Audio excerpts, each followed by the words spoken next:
네, 저는 지금 강남을 잠깐 나가고 있습니다.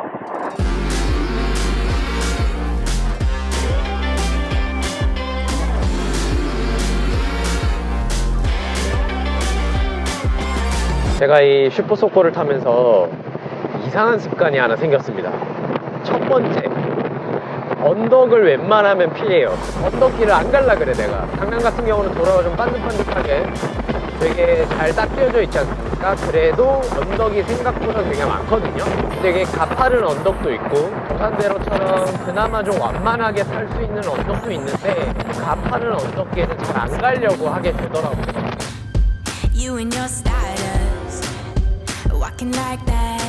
두 번째, 끝차로로만 달리게 됩니다. 아무래도 특정 상황에서 이 교통 흐름을 원만하게 따라가기가 조금 어려울 때가 있기 때문에 상대적으로 좀 위험하긴 하지만 어쩔 수 없이 이쪽 도로를 선택해서 타고 갈 수밖에 없어요.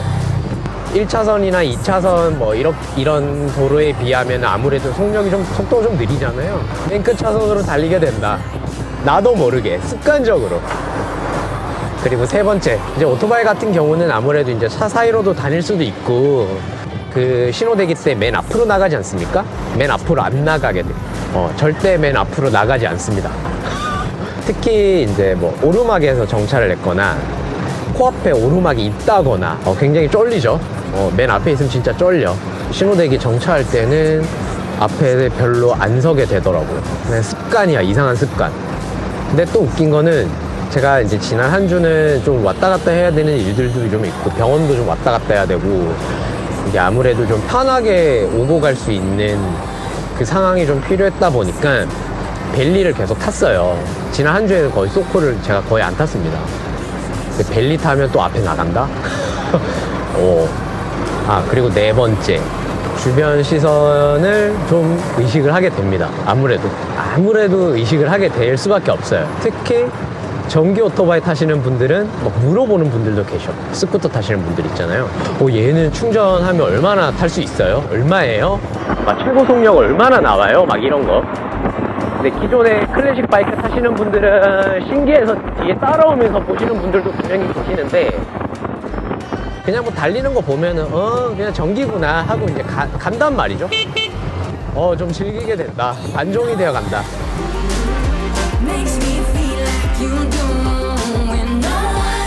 다섯 번째, 언덕을 올라갈 때 웬만하면은 탄력을 받아서 올라가려고 합니다. 정지했다가 언덕 올라가는 거랑 이게 쭉 가다가 언덕을 만났을 때 올라가는 거에는 이 속도 차이가 엄청나게 많이 나요. 정말 어마어마하게 차이 납니다. 정지 상태에서는 30km 이상 올려서 언덕 올라가는 게 생각보다 되게 어렵거든요. 의외로 탄력 받아서 쭉 가면은 뭐 거의 그 속도 그대로 50km에서 한 55 요 사이쯤으로 갈 수 있어요. 그런 차이가 좀 있죠. 탄력을 최대한 받으려고 애를 씁니다. 뒤에 소방차 온다.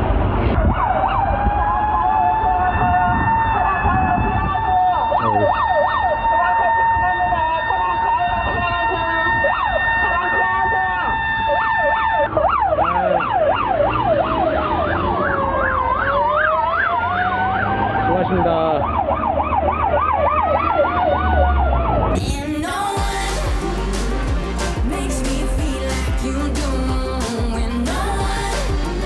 다른 바이크 운전자들이 갖고 있지 않은 습관들이 나도 모르게 길러졌다.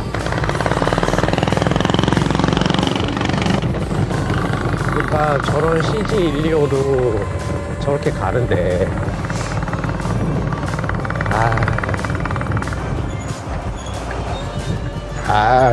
퓨전 일본 양아치 오토바이 상징.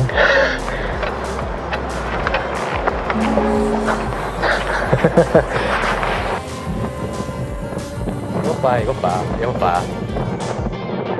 이거. 촬영하나 보다.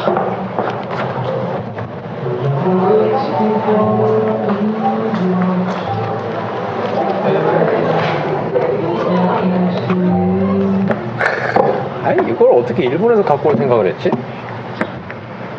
하지만 대박은 저 퓨전이다.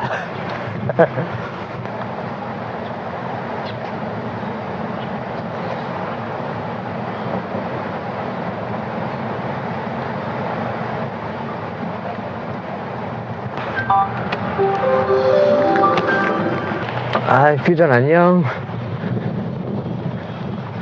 오토바이 구경 좀 시켜달라고 하려고 했더니 촬영 중이었습니다. 아까 거기 있던 오토바이들 같은 경우는 우리 정민 실장님이 워낙 오토바이를 좋아하기도 하고 직접 그 컨테이너로 오토바이를 들여왔어요. 그때 나도 할걸. 그리고 아까 그 습관에 대해서 이야기를 했는데, 이렇게 내리막길 내려갈 때는 끝차로를 더 안 타요. 요것도 하나 해당되겠다. 내리막길 내려갈 때는 끝차선으로 가지 않습니다. 아무래도 이제 내리막길 버퍼가 좀 있다 보니까, 그리고 속도도 좀 빠르고, 그래서 오히려 좀 위험한 경우들이 좀 있더라고요.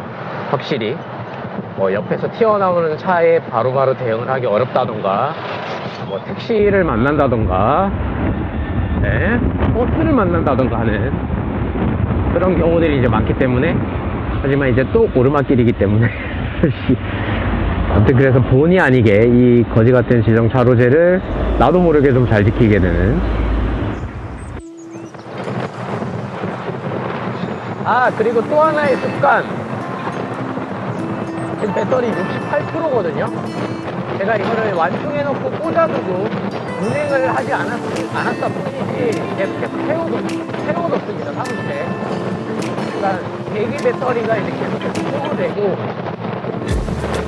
하루 집에 왔다 갔다 하다 보니까 배터리가 좀 닳았어요.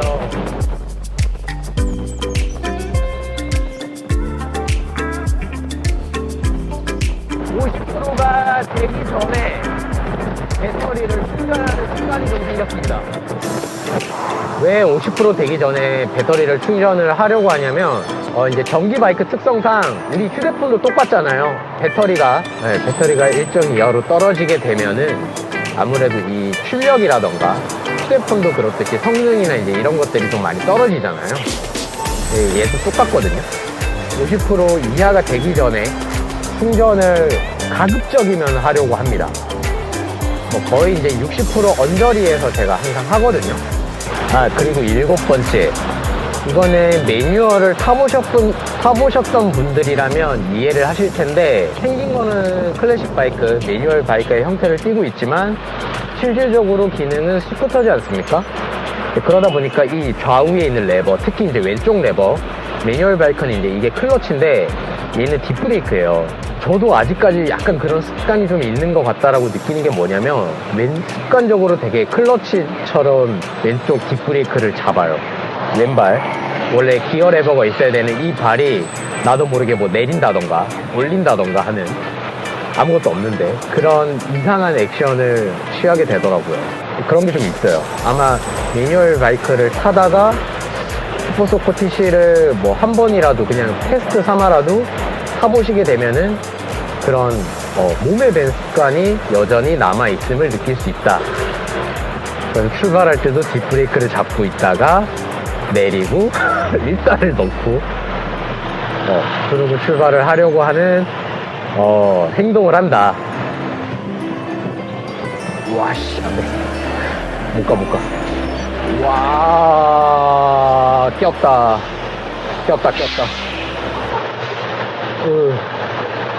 제가 습관을 몇 가지를 이야기를 했는지 기억이 안 나는데, 진짜 마지막으로 이거는 자연스럽게 길러진 골목을 갈 때 크락션에 이렇게 손을 좀 잘 올리고 있습니다.